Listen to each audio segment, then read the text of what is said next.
함께 읽은 부분은 로마서 8장의 후반부 전체입니다. 로마서 8장 그 자체는 그야말로 복음의 진수요, 복음의 광채, 복음의 영광의 광채를 보여주는 내용이라고 할 수 있습니다. 이 중 우리가 읽은 오늘 31절부터 39절의 말씀은 이 복음의 모든 내용을 우리 각자의 삶에 확실히 보증해 주시는 부분이라고 저는 감히 말씀드릴 수 있습니다. 차근차근 설명해 드리자면 로마서 8장은 전체적으로 세 개의 부분으로 생각해 볼 수 있는데 1절부터 17절까지는 영과 육에 대한 대조 가운데 그리스도의 영으로 구원받은 신자의 상태를 말해주고 있습니다. 두 번째 부분인 18절부터 30절까지는 구원받은 신자가 누리게 되는 궁극적인 변화, 그리스도의 형상을 닮아가는, 예수 그리스도의 형상을 닮아가는 궁극적 변화의 영광에 대해서 말해주고 있죠. 세 번째로 오늘 우리가 만나게 되는 부분이 바로 31절부터 39절인데 다소 김 빠질 수 있지만 이 부분의 내용은 매우 단순합니다. 그것은 이러한 모든 일의 확실성입니다. 그러한 구원의 역사가 우리 가운데 확실히 일어날 수밖에 없다라고 하는 구원의 영광의 담보, 확실성을 저와 여러분에게 말해주고 있는 거죠. 그러니까 8장 전체를 정리해 보자면 생명의 성령의 법 아래에서 신자는 궁극적으로 그리스도의 형상으로 변하는데 이것을 하나님께서 그분의 사랑으로 확실히 확증해주고 계신다라는 사실입니다. 이와 같이 간단하게 내용이 정리된다면 우리는 더 이상 설교를 들을 필요가 없습니다. 할렐루야, 그렇죠? 그러나 그러면 제가 여기 나온 이유가 없잖아요. 그러니까 오늘 본문에 그것 안에 담겨져 있는 더 풍성한 무언가가 있다는 것을 여러분에게 설명하기 위해서 저는 여기에 서 있습니다. 자, 이제 우리의 구원을 강하게 담보하시는 하나님의 진심을 만나는 시간입니다. 오늘 말씀을 통해서 여러분 모두가 하나님의 크신 진심, 하나님의 사랑을 경험하게 되시기를 예수님의 이름으로 축원합니다. 우리는 먼저 오늘 본문 속에 등장하는 누가 뭐뭐하리요에 집중할 필요가 있습니다. 같이 한번 읽어볼까요? 누가 뭐뭐하리요가 굉장히 많이 등장하죠. 우리 31절부터 35절까지 말씀 같이 읽어보겠습니다. 시작. 그런즉 이 일에 대하여 우리가 무슨 말 하리요? 만일 하나님이 우리를 위하시면 누가 우리를 대적하리요? 자기 아들을 아끼지 아니하시고 우리 모든 사람을 위하여 내주시니가 어찌 그 아들과 함께 모든 것을 우리에게 주시지 아니하겠느냐? 누가 능히 하나님께서 택하신 자들을 고발하리요? 의롭다 하시는 이는 하나님이시니 누가 정죄하리요? 죽으실 뿐 아니라 다시 살아나신 이는 그리스도시니 그는 하나님의 우편에 앉아 계신 자요 우리를 위하여 간구하시는 자시니라. 누가 우리를 그리스도의 사랑에서 끊으리요? 환난이나 공고나 박해나 기근이나 적신이나 위험이나 칼이랴. 아멘. 여기 반복되고 있는 누가 뭐뭐 하리요, 이것이 이제 로마서에서 제가 말씀드린 로마서가 이렇게 기록되어 있는 이 문학적 특성, 수사적 화법에 해당한다고 할 수 있습니다. 디아트리베라고 하는데요. 이 디아트리베 화법은 언제나 가상의 질문자, 어떻게 보면 가상의 적대자를 상정해 놓고 그 사람이 이렇게 질문한다면 난 이렇게 답할 것이다와 같은 그러한 종류로 그의 연설, 그의 설교를 진행해 가는 것을 말하고 있습니다. 그런데 이 부분은 독특해요. 뭐가 독특하냐면은 단순히 만약에 너희가 이렇게 말한다면 난 이렇게 답하겠다, 이게 아니고요. 마치 몰아치듯이 누가 뭐뭐 하리요, 누가 뭐뭐 하리요, 누가 뭐뭐 하리요, 이게 끊임없이 이렇게 몰아치듯 나간다는 것입니다. 다시 말해서 어떤 내용과 더불어서 그 내용 안에 담겨 있는 격앙된 감정을 토로하듯 말하고 주고 있다는 거죠. 그러니까 단순한 이 반론 혹은 단순한 증명을 넘어서서 강한 선포, 포효하듯 강하게 선포하고 뭔가 말하고자 하는 뜨거움을 우리는 느낄 수 있다는 것입니다. 두 번째로 제기된 첫 번째가 이제 이와 같은 화법의 독특성을 살펴봤다면, 두 번째로는 이 제기된 질문들에 대한 답변을 하나씩 살펴볼 필요가 있어요. 그러니까 누가 뭐뭐 하리요? 그러면 어떻게 답했는가, 이런 것들을 살펴보는 거죠. 첫 번째 질문은 누가 우리를 대적하리요라는 질문입니다. 이 질문은 이 다음에 등장하는 다른 질문들, 누가 우리를 정죄하리요, 뭐 이런 누가 그리스도의 사랑에서 우리를 끊으리요, 이러한 질문들이 앞서서 서론적인 역할을 하는 아주 중요한 질문이죠. 그러니까 누가 적대적으로 우리 앞에 서 있을 수 있겠느냐라고 하는 더 크고 중요하고 근원적인 질문이 던져진다는 것입니다. 31절과 32절 제가 읽어드리겠습니다. 그런즉 이 일에 대하여 우리가 무슨 말 하리요? 만일 하나님이 우리를 위하시면 누가 우리를 대적하리요? 자기 아들을 아끼지 아니하시고 우리 모든 사람을 위하여 내주시니가 어찌 그 아들과 함께 모든 것을 우리에게 주시지 아니하겠느냐. 아멘. 이 부분에서 우리가 가질 수 있는 오해가 한 가지 있어요. 그 뭐냐 하면은 누가 우리를 대적하리요, 그러니까 대적할 사람이 없다, 이렇게 생각할 수 있다는 거죠. 그러나 그렇지 않습니다. 대적하는 존재가 아주 많습니다. 신자들을 괴롭게 하고 힘들게 하는 존재가 아주 많은 거죠. 그럼 뭐 여기 본문에도 등장합니다. 제가 읽어드릴게요. 36절입니다. 기록된 바 우리가 종일 주를 위하여 죽임을 당하게 되며 도살당할 양같이 여김을 받았나이다 함과 같으니라. 아멘. 우리가 종일 죽임당할 양같이 여김을 받았다. 사람들이 우리를 그때같이 달려들어서 죽이려고 하고 고통 주려고 했다라는 것이죠. 그러니까 이것은 단순히 아무도 우리를 적대하지 않을 것이다라는 뜻이 아니고, 누가 우리를 적대한다 할지라도 우리의 진정한 적수가 될 수 없다, 우리를 진정으로 꺾을 수 없다라고 하는 엄청난 자신감의 표현입니다. 그러면은 그 근거가 뭡니까? 도대체 어떻게 했길래 누구도 우리의 적수가 될 수 없단 말입니까? 그것은 다른 것이 아니라 예수님 때문입니다. 아니죠, 하나님 때문이죠. 제가 헷갈렸어요. 예. 바로 하나님께서 자기 아들을 아끼지 않으셨기 때문이에요. 여기 같이 한번 읽어보겠습니다. 32절 말씀 같이 읽겠어요. 시작. 자기 아들을 아끼지 아니하시고 우리 모든 사람을 위하여 내주시니가 어찌 그 아들과 함께 모든 것을 우리에게 주시지 아니하겠느냐. 아멘. 여기 보니까 자기 아들을 아끼지 아니하셨는데 무엇을 위해서 아끼지 않으셨습니까? 예, 그렇죠. 우리 모든 사람을 위하여. 그렇죠. 그리고 이 모든 사람은 누굽니까? 이 모든 사람은 바로 우리니까, 우리라고 하는 틀에 담겨져 있는 모든 사람이죠. 그러니까 구원받은 모든 사람들을 의미하는 거예요.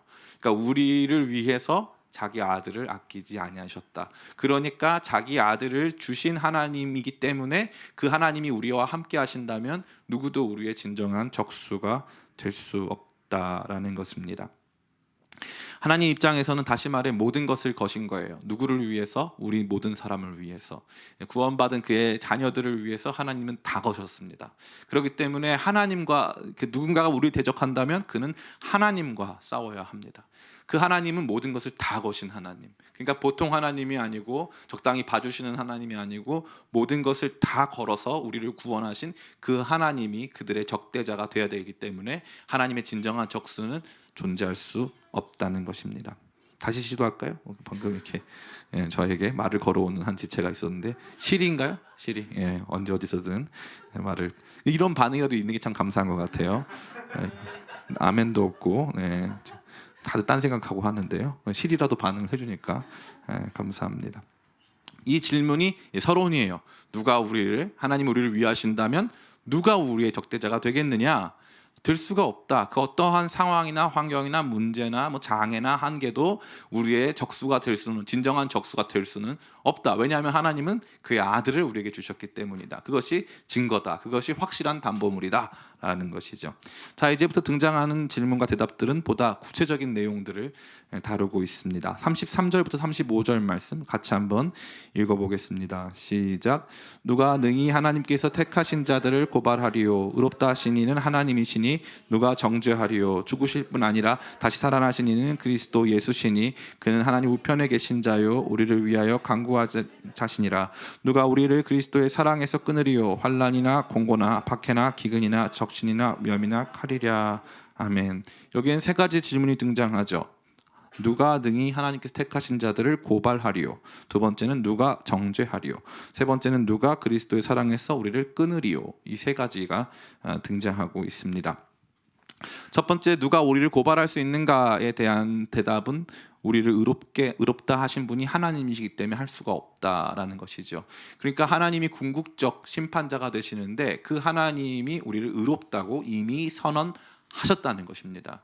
우리를 의롭다고 이미 선언하셨기 때문에 다른 종류의 고발이 존재할 수 없다는 것이지요. 최종적인 심판이 이미 내려졌다는 것입니다. 우리는 의인, 믿음으로 의인된 자라는 것을 이 말씀은 강하게 증명해주고 있습니다. 두 번째는 그와 연관된 내용입니다. 두 번째인데요, 누가 우리를 정죄할 수 있습니까? 인데요, 이것은 질문보다 중요한 것이 답변입니다.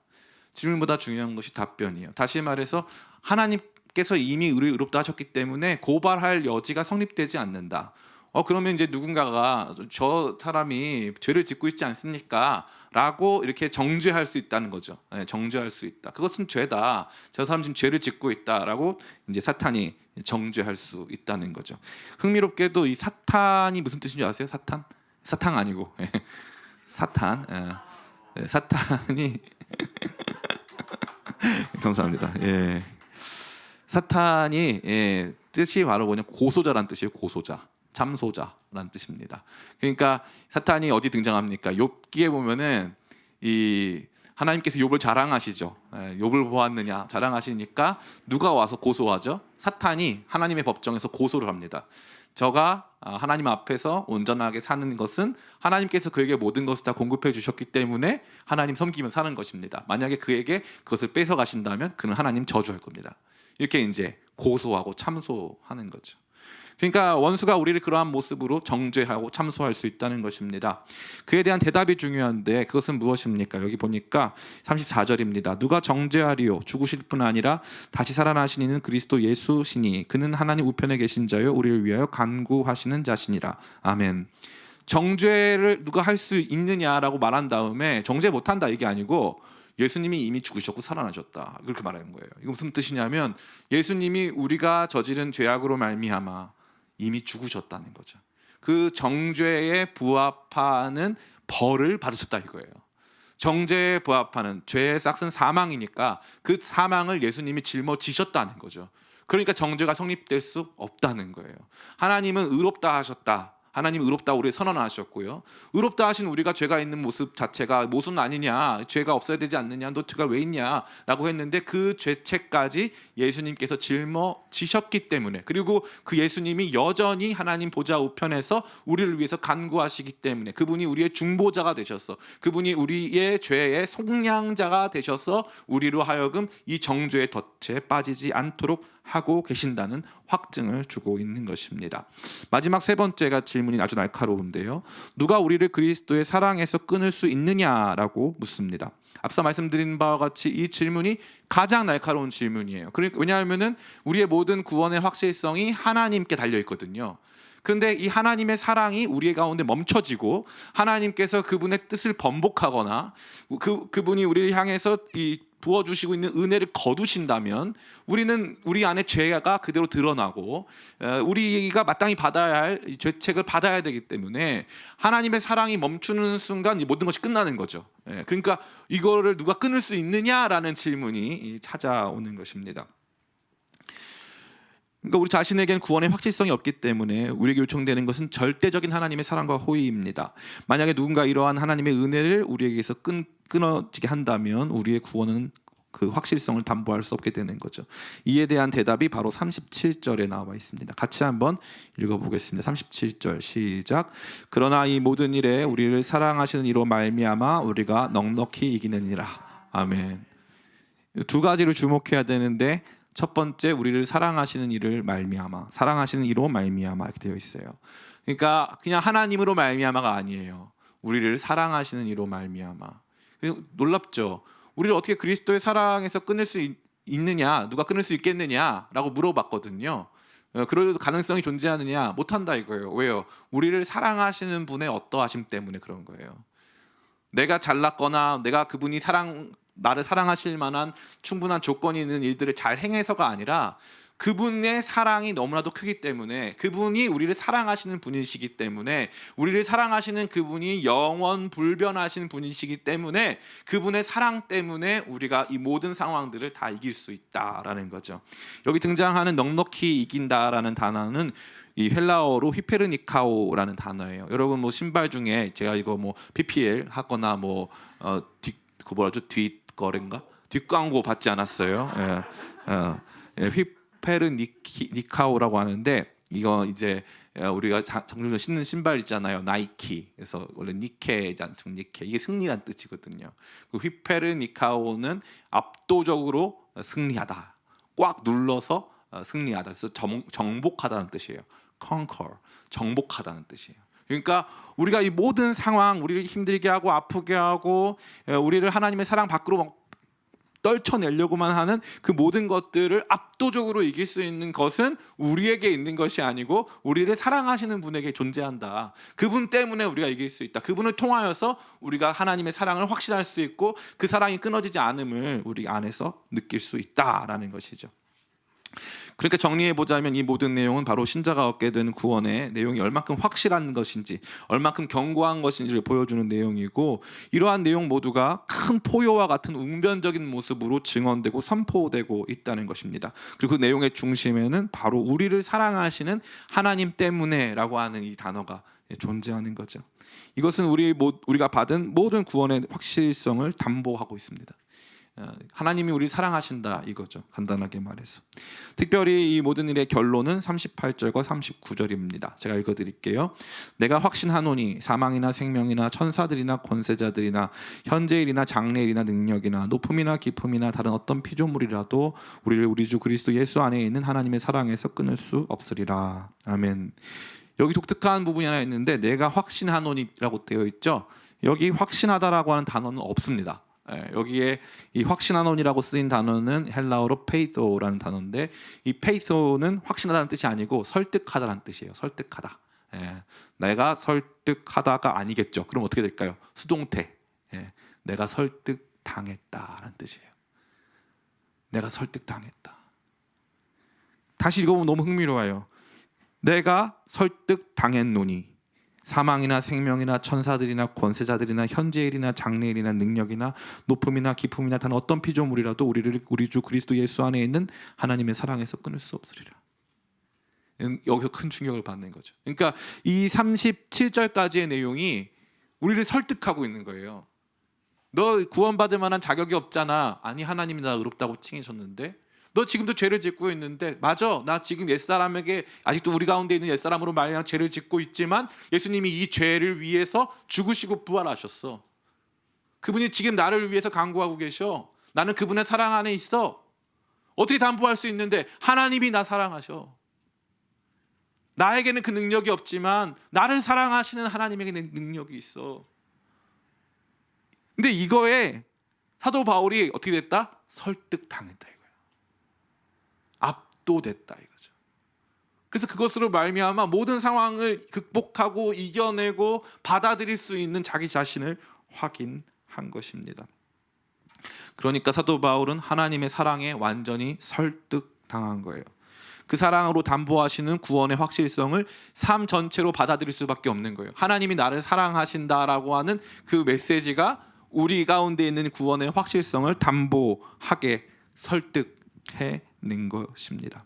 그렇게 설득당한 자기 자신이 선포하는 것이 마치 이제 막 소리를 높여서 웅변하듯이 누가 우리를 대적하리요, 누가 우리를 정죄하리요, 누가 우리를 고발하리요, 누가 우리를 그리스도의 사랑에서 끊을 수 있겠느냐, 막 이렇게 막 강하게 선포하는 거죠. 이 설득당했기 때문에 설득당하는 거예요. 하나님의 사랑이 우리를 설득시키는 거예요. 납득시키는 거예요. 받아들이게 하는 거예요. 무릎 꿇히는 거예요. 이게 구원이고 이게 신자의 삶입니다. 이러한 가운데 이제 우리가 이 말씀을 통해서 받아들일 수 있는 것은 세 가지입니다. 첫 번째, 신자의 삶에는 구원의 확실성을 뒤흔드는 여러 가지 요소가 있음을 먼저 생각해야 되는 거예요. 여기 보니까 분명히 나와 있어요. 뭐라고 되어 있습니까? 36절에 보니까 기록된 바 우리가 종일 주를 위하여 죽임을 당하게 되며 도살당할 양같이 여김을 받았나이다 함과 같으니라. 그러니까 삶의 정황, 지금 이 신자들이 놓여져 있는, 지금 우리 말고 2000년 전 그 로마에서, 제국의 심장 로마에서 믿음 지키며 살아가고 있는 그 극소수의 두렵고 떨림 속에 살아가는 그 신자들에게 있어서 삶이라는 것은 치열하고요, 삶이라는 것은 위협이고 어려움과 불안정 속에 놓여져 있는 것이었다는 것 사실이죠. 그러한 가운데 있음에도 불구하고 그들이 승리하는 거예요. 그러한 것에도 있음에도 불구하고 그들이 구원의 확실성을 담보받습니다. 그러나 확실한 것은 그들에게 그러한 현실이 있다는 거예요. 있다는 거. 구체적으로 언급된 것이 또 있습니다. 38절에 사망이나 생명이나 천사들이나 권세자들이나 현재일이나 장래일이나 능력이나 높음이나 깊음이나, 사망, 권세자, 낮아짐, 높아짐, 현재의 일, 미래의 일, 이런 모든 것들이 우리에게 두려움과 또 불신과 여러 가지 연약함을 제공함으로 말미암아 우리가 받은 구원의 확실성, 우리 안에서 일어난 구원의 영광스러운 일들이 궁극적으로 하나님께서 원하시는 그 자리까지 이룰 수 없다고 생각하고 있는 그러한 불신의 자리로 얼마든지 인도할 수 있다. 그러한 요소가 우리 삶에 있음을 인정하고 고백하는 것입니다. 어른이 된다는 것, 성숙한다는 것은 무엇이냐면 현실을 받아들이는 거예요. 현실을 현실대로 받아들이는 것입니다. 어른이 되는 것은 행복할까요? 어른이 되면 여러분이 생각하는 것처럼 더 편안해질까요? 그렇지 않습니다. 나이를 먹으면 먹을수록 삶은 더 어려워져요. 세월 지나갈수록 의지할 것뿐일세. 삶은 더 어려워지며 더 복잡해져요. 무엇이 선인지 악인지 그 경계선조차 모호해질 정도입니다. 그뿐 아니죠. 시간이 가면 갈수록 이 신자들을 향한 세상의 파상 공세는 더욱더 큰 것이죠. 그것을 경험하는 사람이어야지 사실 구원의 확실성을 더 강하게 경험할 수 있어요. 어떤 의미로 보자면 우리 삶에는 이 구원의 확실성을 뒤흔드는 여러 가지 요소가 존재합니다. 그것을 받아들이고 인정하는 거죠. 유혹이 너무나도 많아요. 여러분을 혼탁하게 하고 혼돈스럽게 하고 괴롭게 하는 여러 가지 생각과 사고들, 시대 정신들이 가득합니다. 그것을 인정하는 거예요.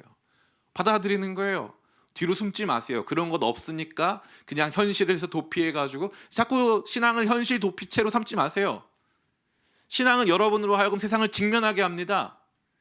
제가 제일 안타깝게 생각하는 게 뭐냐면 이 청년들이 교회에서의 삶은 현실 도피로 생각하는 거예요. 아니죠. 현실을 제대로 직면하게 만드는 거예요. 진짜 세상이 얼마나 악하냐. 성경 말씀 중에요. 여러분 보시면은 이 구약 성경 말씀은요. 어린이 청소년들이 듣기에 적합한 내용이 거의 없습니다. 이걸 과연 우리가 아이들한테 설교할 수 있을까? 이런 내용이 충만해요. 거기에는요, 뭐 치정관계, 배신, 형제간의 사륙, 막 이런 것들이 가득합니다. 그게 뭔가요? 뭐기 때문에? 그게 세상이기 때문에요. 세상이기 때문에. 이 시시콜콜한 뒷담화부터 시작해서 본격적인 배신에 이르기까지 이 마음속에 이 증오의 마음에서부터 출발해서 폭력과 살인까지 그게 여러분이 만나게 될 세상이에요. 직면하시라고요. 그게 여러분의 구원을 막 뒤흔들 거예요. 여러분 자신의 죄악을 막 나타나게 할 것이고요. 예? 하나님의 약속은 온데간데 없이 막 세상이 나를 너무 압도해가지고 막 현재일 장래일에 대한 고통과 두려움 속에서 막 신음하게 될 거라는 거죠. 그것을 먼저 기억해야 하는 것입니다. 그리고 나서 그 하나님의 사랑이 우리로 하여금 그것을 어떻게 넉넉하게 이기게 하는가를 봐야 하는 거예요. 근데 그거 하나도 없이 모르고 넉넉히 이기느니라 내가 넉넉히 이겨야지 그럼 넉다운 당하죠. 라임이 좋았죠? 네. 넉다운 당하는 거예요. 뭐 넉넉히 이기 뭘 넉넉히 이겨요. 삶이 얼마나 힘든데요. 직면하세요. 그러니까 제가 제일 안타깝게 생각하는 건 뭐냐면 청년기를 지나서 믿음 좋은 친구들이 다 무너지는 구간이 있어요. 그게 뭐냐 하면은 삶이 이렇게 어려운 줄 몰랐어요. 하나님 나한테만 너무 심하신 거 아닌가요? 남들은 다 저렇게 사는데 내 삶만 너무 치열했어요. 나 이럴 줄 몰랐어. 기도하면 된다며요. 이게 뭐야? 다 무너져. 거기서 다 무너져요. 그 다음부터는 구원은 이제 미래에 속한 일이에요. 하나님께서 그 상황을 이기게 하시는 힘은 없어요. 넉넉히 이기지 못합니다. 간신히 이제 대부분의 경우에 간신히 집니다. 믿음으로 이겨보려고 다 져요. 한번 해보려고 져. 그게 우리란 말이에요. 그걸 직면하란 말이에요. 직면하라고요. 그 다음에 이제 하나님의 은혜가 부어지는 거예요. 그 다음에 세상이 그렇게 호락호락하지가 않다고요. 세상은 파상 공세로 찾아온다고요. 그런데 그 파상 공세 속에서 그 고통과 신음 속에서 사도 바울이 경험한 건 뭐예요? 예? 그것은 이 구원의 확실성이 우리에게 달려있는 것이 아니다 이거예요. 이 두 번째예요. 첫 번째는 우리의 구원의 확실성을 뒤흔드는 엄청난 조건들, 엄청난 존재들이 있다는 것을 받아들이고, 두 번째는 이 구원의 확실성은 그러면 내가 붙들 수 있느냐? 못한다. 이 구원의 확실성은 우리를 사랑하시는 분으로 말미암아 그 하나님의 사랑 때문에 가능한 거예요. 하나님의 사랑 때문에. 오늘 찬양했잖아요. 주 사랑이 내 생명보다 숨차다. 네. 너무 포효해가지고 숨이 차요. 너무 지친다. 반응이 너무 없어. 반응이 화이어 왜 왔는지 모르겠어. 반응이 너무 없어. 자기들이 노래한 것만 기억하고 오늘 못했다고 또 집에 가서 엄청 뭐라고 하겠지만 어쨌건 너무 잘했어요. 너무 잘했고 아주 비장한 모습에 소원, 진짜 그 소원 주님께서 이루어주시기 바랍니다. 아멘 부대 와줬네요. 감사합니다. 그래서 두 번째가 뭐냐면은 구원의 확실성이 우리에 달려있지 않다는 거예요. 저는 이 말씀이 너무너무 좋아요. 왠지 아세요? 이게 바로 기독교 신앙과 다른 모든 신앙 간의 궁극적 차이예요. 기독교 신앙과 다른 모든 신앙의 궁극적 차이. 우리가 뭘 해야지만 구원받는다. 우리가 뭘 좀 더 해야 된다. 아니에요.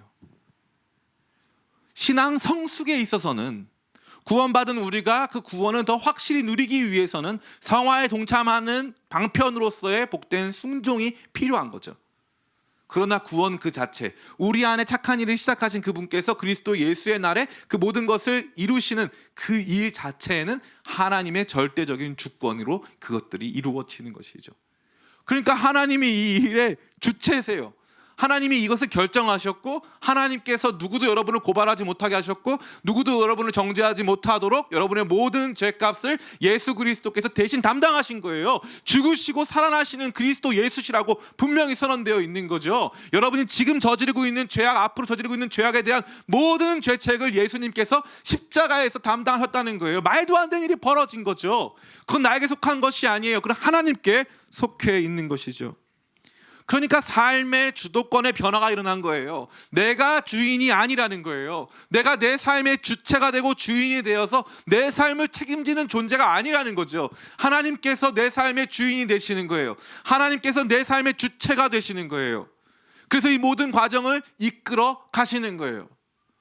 근데 왜 우리가 넘어집니까? 왜 우리가 쓰러집니까? 여전히 내가 주인이라고 생각하는 거예요.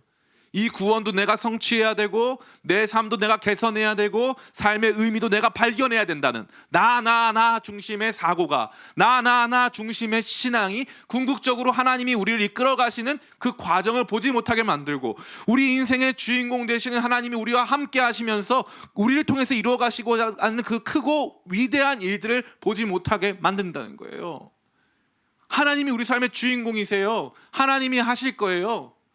하나님의 때에 하나님의 방법으로 하나님 뜻이 이루어질 줄 믿습니다.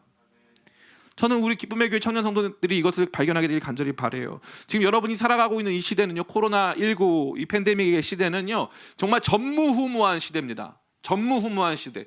모든 것에 재정의가 일어나야 되는 시기가 왔어요. 인간은 무엇이냐? 미래가 정말 속도 완전히 이 엄청 빠른 속도로 우리 앞에 딱 놓여졌어요.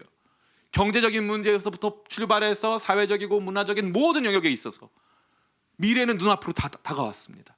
삶의 모든 것은 다 바뀔 거예요.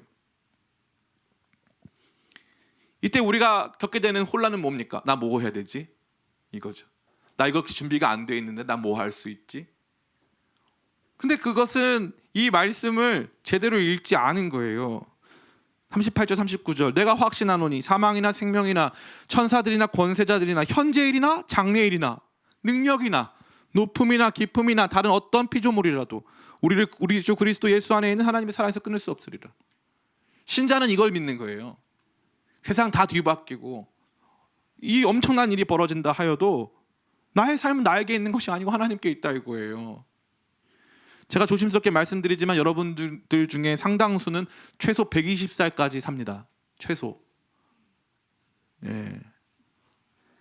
150살까지 사는 사람도 많을 거예요. 그러면 영원한 직장이 있을 수 있을까요? 없을까요? 영원한 직장 없습니다. 없어요. 직장 영원하지 않아요. 이 여러분이 생각했을 때 지금 당장 내가 없다 생각하는 거 큰 문제 되지 않습니다. 삶은 길어요. 삶은 깁니다. 그것도 심지어 이 의학기술의 발전으로 말미암아 비교적 건강하게 100살, 120살 그냥 사는 거예요. 제가 요즘 제일 고민이 뭐냐면은 그래도 우리 교단에서 이제 70세 은퇴잖아요. 은퇴 후에 그래도 한 50년은 살아야 되잖아요. 그러면은 제2의 직업이 필요하겠다. 그 생각을 해요. 제2의 직업. 저와 여러분이 결정하고 선택하는 것을 넘어서서 다가오는 미래가 여러분의 삶에 많은 변화를 야기하고 있는 거예요. 변화가 강압되고 있는 거죠. 어떻게 사시겠어요? 뭐 하시겠어요? 어떤 준비를 해야 되겠어요? 예? 어떤 경제적 준비, 어떤 사회적 준비, 그거 여러분이 다 감당할 수 있습니까? 그리고 나서 여러분의 삶의 의미는 무엇입니까? AI가 나타나서 대부분의 전문직을 대체하고 로봇이 나타나서 대부분 노동직을 대체하고 있어요. 대체하게 될 거예요. 저희 집에는 청소기는 로봇 청소기가 하고 청소는 설거지 누가 하죠? 그 식세기. 그런 새끼가 아니, 그런 새끼가 아니죠.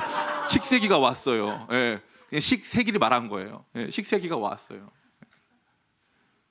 조금씩 가까워지고 있어요. 조금씩. 그럼 어떻게 하자는 거예요? 우리 삶이 어떤 의미가 될 것인지 미래학자한테 물어볼 거예요. 죄송한 말인데요. 미래학자도 몰라요. 지금 제일 큰 문제가 뭔지 아세요? 경제학자들이 이거 분석이 안 돼요. 지금 이 경제 상황이. 노벨상 받은 사람들도 이 상황이 분석이 안 돼요. 우리의 구원의 확실성, 우리 삶의 확실성, 우리 삶의 가치의 확실성은 우리에게 달려있는 게 아니에요. 하나님이 우리와 함께 하시면, 하나님이 우리를 위하시면 누가 우리를 대적하리요? 누구도 적수가 될 수 없다. 하나님이 함께 여러분 이거 믿으셔야 돼요. 이걸 믿어야 되는 거예요. 하나님이 우리와 함께 하시면 된다. 이걸 믿어야 되는 거예요. 이걸 믿어야 되는 거예요. 저의 짧은 삶 속에 참 힘든 일고 어려운 일이 많았어요. 여기 우리 아내도 여기 있지만 너무 힘들고 어려운 일들이 많아서 이거 참 과연 내가 이 삶의 여정을 다 통과할 수 있을까? 심지어 그냥 엘리야처럼 주님 이제 됐으니까 좀 죽여주세요라고 고백한 적도 있어요. 실제로. 너무 힘들고 어려운 일들이 많아서. 근데 시간이 지나 보니까 이렇게 시간은 지나갔더라고요. 내가 원한 삶의 결과들이 다 채워지지 않았다 할지라도 하나님의 역사로 그 모든 일들이 사라졌어요. 그 모든 일들이 사라졌어요. 아주 유명한 얘기 있잖아요. 어떤 분이 아주 장수 마을에 가가지고 이제 오랫동안 사신 분, 100세 넘으신 할아버지를 찾아가가지고 할아버지 사시는 동안 얼마나 힘드셨어요? 얼마나 괴롭게 하는 분이 많았어요? 예? 얼마나 힘드셨냐고 물어봤어요. 그러니까 이 할아버지가 뭐라고 하냐면 너무 힘들었다는 거예요. 자기 막 괴롭게 하고 힘들게 하는 사람도 너무 많았다고. 그러다 사는 말이 그런데 그들이 다 죽었어. 그냥 다 갔다는 거예요. 없어졌다는 거예요. 이 문제가 똑같아요. 여러분을 지금 힘들게 하고 있는 그 문제들이 있죠. 지나가요. 이 또한 지나가리라. 지나가요. 그 상황을 넉넉히 이겨요. 한 번 지나가고 두 번 지나가고 하면서 이거 괜찮아. 이거 큰 문제 없어. 괜찮을 거야. 제가 제일 많이 하는 말이 요즘에 감사하다랑 괜찮다. 감사하다, 괜찮다. 이 말이에요. 옛날 같았으면 이거 못합니다. 물론 또 새로운 문제가 찾아오죠. 그러나 조금씩 넉넉히 이기는 저 자신을 발견해요. 넉넉히 이기는 저 자신은 어디부터 출발합니까? 하나님 때문이죠. 저 자신 때문이 아니에요. 여러분의 인생을 그분의 손에 맡기세요. 삶의 커리어, 삶의 모든 여러분이 벌어들여야 되는 경제적인 부분들까지 그분 손에 맡기세요. 그분 안에 있는 모든 사람 합력하여 선을 이루는 삶을 경험하는 줄 믿습니다. 모든 것이 합력하여서 나를 인도하는 거예요. 언제? 우리 주님이 내 삶의 주체, 우리 주님이 내 삶의 주인공이 되시고 내가 그분을 따르는 그분의 종, 그분 앞에 함께 동참하는 그분의 동역자가 될 때 하나님께서 우리의 모든 삶을 인도해 가시고 우리의 참다운 구원자로 끝까지 우리를 붙드신다 약속하셨습니다. 마지막 세 번째는 이러한 구원의 내용을 담보하는 것은 바로 하나님의 전 존재와 더불어 하나님의 어떠하심인데 그것은 하나님의 사랑이고 그 사랑의 증거가 바로 십자가라는 사실입니다. 이것이 앞서 제가 말씀드린 바와 같이 이 모든 것의 서론에 해당하는 것이고 동시에 결론이 되는 거죠. 31절부터 32절 같이 한번 읽고 말씀 마치겠습니다. 같이 읽겠습니다. 시작. 그런즉 이 일에 대하여 우리가 무슨 말하리요? 만일 하나님이 우리를 위하시면 누가 우리를 대적하리요? 자기 아들을 아끼지 아니하시고 우리 모든 사람을 위하여 내주시니가 어찌 그 아들과 함께 모든 것을 우리에게 주시지 아니하겠느냐. 아멘. 누가 우리를 대적하리요? 하나님이 우리를 위하신다면. 그런데 그것에 대한 증거가 무엇이냐 하면 자기 아들을 아끼지 아니하시고 모든 사람을 내어주시니가 어찌 그 아들과 함께 모든 것을 우리에게 주시지 아니하겠느냐, 이 말씀이에요. 제가 예전에 기도를 했어요. 하나님이 저를 사랑하신다고 제가 어떻게 믿을 수 있습니까? 하나님의 사랑을 좀 알게 해주세요. 근데 제가 그때 하나님 사랑 알게 해달라고 한 것은 제 상황이 너무 힘들었기 때문에 좋은 사인들을 좀 달라는 거죠. 뭐 이렇게 경제적인 도움을 얻는다던가, 또 상황적으로 굉장히 좋은 상황이 찾아온다던가, 뭐 이런 다양한 종류의 이제 현실적 위로를 구했습니다. 제가 막 그렇게 기도를 하는데, 하나님 주님의 사랑 알게 해주세요, 또 제 인생의 필요를 채워주세요, 기도를 하는데 갑자기 환상 같은 게 보여요. 그러더니 우리 주님이 저한테 손을 딱 내미시면서 십자가를 딱 보여주시더라고요. 하나님 사랑을 하나로 딱 이만큼 사랑한다고 보여주시는 거, 이만큼. 다른 증거보다 더 강력한 증거거든요. 이만큼, 하나밖에 없는 독생자를 십자가에 못 박을 만큼 더 사랑한다. 이게 내 진심이야. 이 말씀 전체가 하나님의 진심이에요. 내 진심이야. 이 정도야. 이 정도. 다른 걸로 하면 좀 작지 않냐? 500만 원 가지고는 안 될 것 같은데. 5천만 원? 아유, 하나님 요즘에 아파트가 얼마인데요? 10억? 이만큼 사랑한다. 이만큼. 하나님의 결론이에요. 결론. 모든 신자들, 수천 년간 우리 주님 앞에 살아갔던 모든 신자들이 받았던 삶의 결론은 십자가인 거예요. 그걸로 해결 안 될 것 같죠? 주택 문제가 해결이 안 될 것 같고, 건강 문제가 해결이 안 될 것 같고, 그걸로 여러분의 사업의 문제, 뭐 진로의 문제 해결 안 될 것 같죠? 아니에요. 이게 진짜 해결이에요. 이걸 보기 시작하면 그 다음부터 다른 게 위로로 느껴지질 않아요. 이거면 되는 거예요. 이거면 그냥 되는 거예요. 저는 우리 기쁨의 교회 청년들이 이 복음의 능력을 회복하게 되길 간절히 축복합니다. 여러분에게 돈 벌지 말고 늘 주님과 동행하면서 늘 찬송 부르고 뭐 그냥 아무 생각도 하지 말고 아무 계획도 하지 말고 살아가라, 그런, 여러분 그런 목사가 아닌 걸 알잖아요. 제가, 그죠? 제가 그런 사람이 아니라는 걸, 그죠? 그렇지 않아요. 왜냐하면 저도 똑같은 청년기를 보내면서 뭐 하나님 나라, 뭐 복음 막 이러면서 살아왔단 말이에요. 제가 얼마 전에 제가 지난주에 어떤 교회에 가가지고 저와 함께 20대를 보냈던 우리 지체들을 같이 만나서 이제 거기서 제가 설교를 하고 왔어요. 근데 그 중에 이제 참 안타까운 지체들도 있고 막 한데요. 제가 보면서 우리 정말 순수했다. 그때 이제 복음, 뭐 선교, 하나님 나라, 다음 세대, 이거 위해서 막 20대 전체를 바쳤거든요. 근데 이제 지나오고 보니까 삶의 자리가 너무나도 초라하고 준비가 안 된 우리 모두를 발견한 거예요. 그러면서 막 슬퍼했어요. 우리가 막 슬퍼했어요. 그리고 제가 굉장히 화가 난 부분이 있어요. 그때 그 당시에 우리를 이끌어줬던 이 선배들이죠. 뭐 그 당시 아주 유명한 목사님들이죠. 그 목사님들에 대한 분노가 지금도 차올라요. 그 목사님들은 뭐라 그랬냐면은, 우리가 세상으로부터 우리 자신을 완전히 구별해서 여기에서, 이 필드에서 이렇게 저렇게 살아가면 하나님께서 우리 삶을 채워주신다고 얘기했어요. 하나님께서 채워주신 것 맞아요. 그런 일이 있어요. 실제로 존재합니다. 그러나 그것을 모든 사람에게 일반화할 수는 없어요. 그리고 하나님께서 각 사람에게 어떠한 부르심을 주셨는지를 모르기 때문에 개인이 그것을 결정하기 전까지는 그가 이 땅에서 살아가는 사회인으로, 소시민으로 생활할 수 있는 최소한의 여건들을 위해서 리더들이 그런 부분들을 고려해 줘야 되는 거예요. 그런데 그런 부분 없이 교회에 헌신해라, 사역에 헌신해라, 복음을 위해 생명을 바쳐라, 계속 그렇게 하고 나니까 문제는 뭐냐면, 생명 바치려고 했는데 생명이 이렇게 긴 줄 몰랐어. 그래서 복음이 생명 바치다가 29살 때쯤 진짜 윤동주처럼 갔으면 좋은데, 지났는데 복음이 생명 바쳤는데 지나 보니까 좀 더 살래. 다른 생명이 있대요. 근데 와봤더니 내 생명이 너무 늦었어. 다른 생명 살던 친구들이 많아. 그래가지고 내 생명은 상대적으로 너무 늦었어. 너무 절망감이 찾아오는 거예요. 너무 아픈 거예요. 지금 뭐 어디서 사역도 못해요. 심지어 그 해당 단체가 너는 이제 나이가 많으니까 그만 사역하라는 거예요. 목숨 바치라며, 인생 바치라며, 나중에는 그만 사역하래. 나이가 많다고. 너무너무 제가 화가 났어요.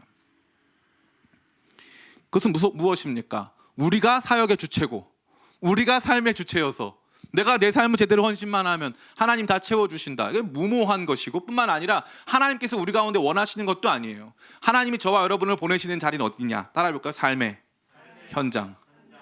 삶의 현장으로 보내신 거예요. 삶의 현장으로. 그런데 그 삶의 현장을 도외시한 채 그냥 나는 여기 있으니까 하나님이 주시는 것으로만 먹고 마셔야지. 착각입니다. 착각. 사도 바울은 텐트 메이커였고 다윗은 양치기 목동이었습니다. 요셉은 청지기였고 모세도 장인어른의 양을 맡아 치는 사람이었어요. 성경에 그 누구도 생활인이 아닌 사람은 없습니다. 모든 사람이 생활인이었어요. 예수님은 목수셨어요. 생활인이셨어요.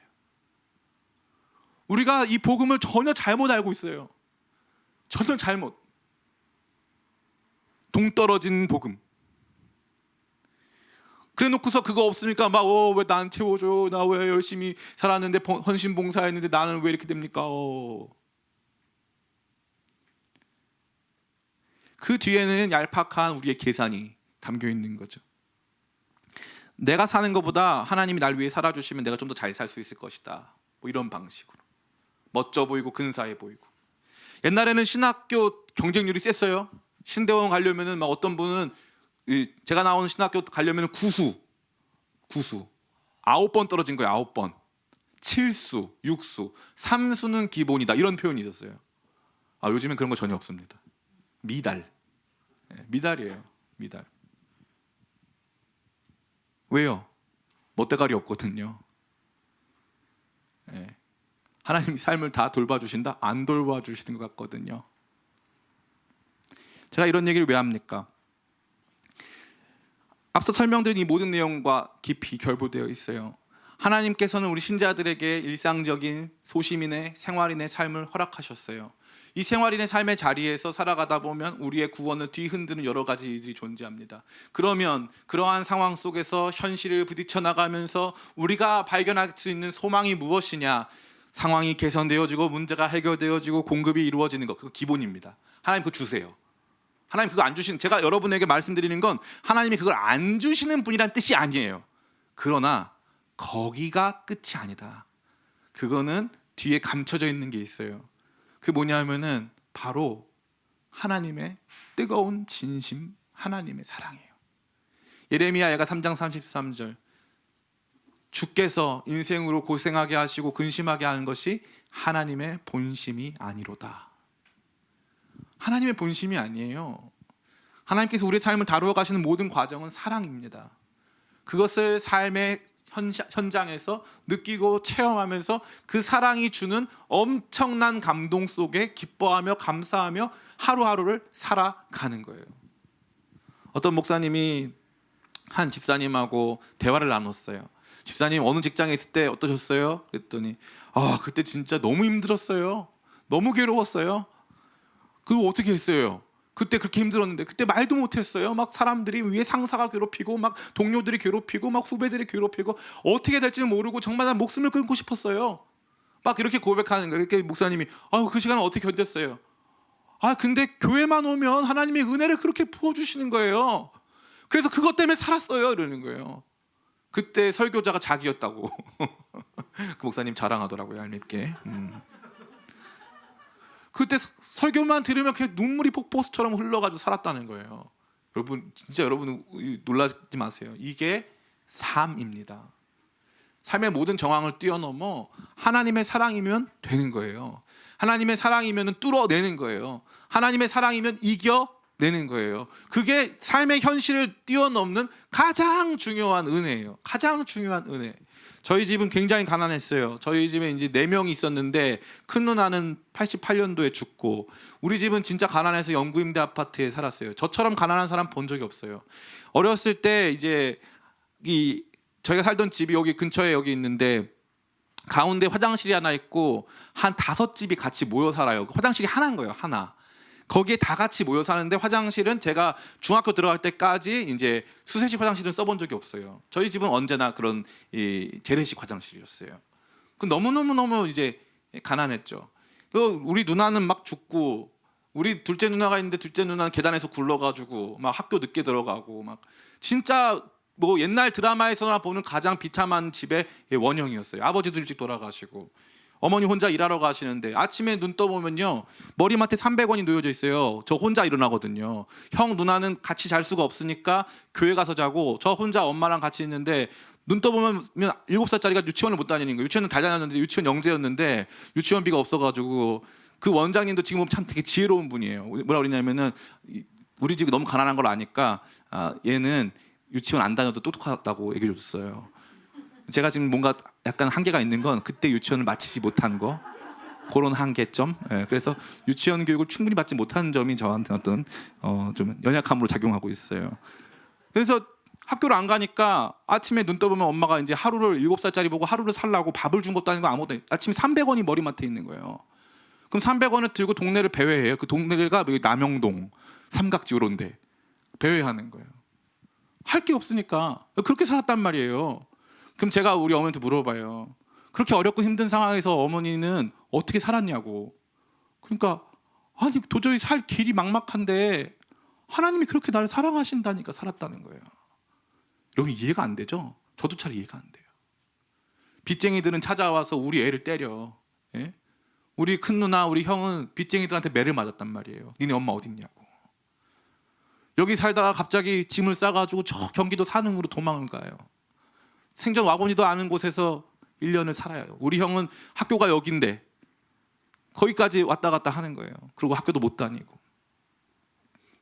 그렇게 어려운 시간들을 보내는데 어떻게 살았냐고 물어보면 딱 한마디. 하나님이 은혜를 부어주셔서 살았다는 거예요. 그게 우리 어머니가 설득당하신 거예요.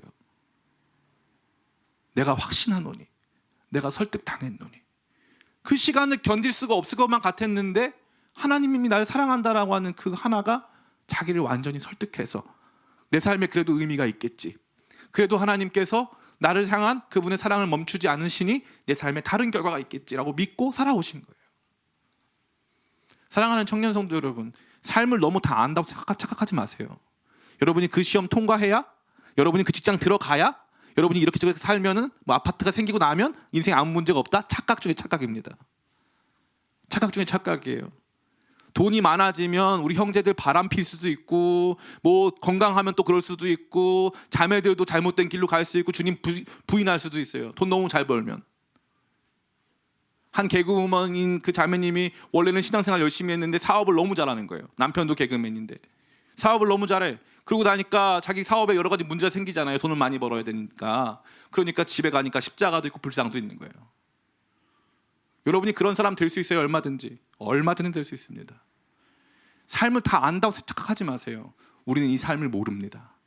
우리만 모르는 게 아니고 미래학자도 모르고 경제 전문가도 모릅니다. 우리는 삶을 몰라요. 그러니까 무엇만 믿을 수 있습니까? 우리를 사랑하시는 분으로 인하여 우리를 향한 끝없는 사랑으로 우리와 함께 하시는 그분만 의지할 수 있는 줄 믿습니다. 이제 말씀을 마칩니다. 오늘 우리가 함께 나눈 이 내용은 실로 엄청난 내용입니다. 기독교 복음의 진수이며 가장 큰 위안을 주는 말씀이 아닐 수 없습니다. 우리가 받은 구원의 확실성을 뒤흔드는 삶의 여러 가지 고난과 아픔과 어려움이 존재합니다. 그러나 그 구원의 확실성은 우리에게 달려있는 것이 아니기에 우리를 사랑하시는 그 주님으로 말미암아 우리는 그 확실성에 당하게 되어 있습니다. 그리고 그 확실성의 중심에는 바로 십자가가 있습니다. 십자가를 우리 가운데 보이시며 내가 너를 이만큼 사랑한다 말씀하시는 그 주님이 날마다 우리를 설득하여 그 사랑 가운데 머물게 하고 우리 받은 구원의 소망 가운데 나가게 하는 줄을 믿습니다. 이 놀라운 구원의 확신, 이 놀라운 구원의 담보를 우리 마음에 담아 들고 주님 앞에서 살아가는 저와 여러분 다 되시기를 예수님의 이름으로 축원합니다. 아멘. 제가 기도하겠습니다. 아버지 감사합니다. 우리 귀한 청년들에게 오늘 이 복음의 진수요 우리 삶의 가장 위안이 되는 이 말씀을 전하게 하시니 감사합니다. 삶을 다 안다고 생각할 수 있습니다. 이러한 직장, 이러한 안정성, 이러한 삶의 모습을 갖는다면 내 삶도 같이 있을 거야 생각할 때 참 많이 있지만 인생은 언제나 그렇듯 그리 쉽지 않습니다. 모든 것은 변하고 바뀌고 믿었던 모든 것은 더 이상 믿을 수 없는 불안정한 것들로 바뀌어 갑니다. 그러한 가운데 오늘 이곳에 이 말씀 안에는 설득당한 한 사람이 서 있습니다. 하나님의 사랑 앞에 설득당하여서 내 삶을 대적할 수 있는 존재는 없다. 누구도 나를 고발할 수 없다. 누구도 나를 정죄할 수 없다. 나는 하나님의 사랑 안에 있다. 그 사랑이 결국 나로 영원한 생명, 영원한 구원의 감격 속에 영광 속에 살게 할 것이다 라는 이 놀라운 믿음 가지고 살아가는 우리 한 사람, 이 한 사람의 위대한 포효하는 증언이 우리 모든 청년들에게 울려 퍼지기를 간절히 원하오니 삶의 어떠한 정황 속에서도 하나님의 사랑 그 십자가를 붙들고 일어서는 우리 모든 청년들 다 되도록 은혜 더하여 주시옵소서. 이 복음의 능력이 우리 삶에 친히 나타나는 것을 삶 속에 고백하는 우리 귀한 청년들 되게 하실 것을 믿고 감사드리며 예수님의 이름으로 기도드립니다. 아멘.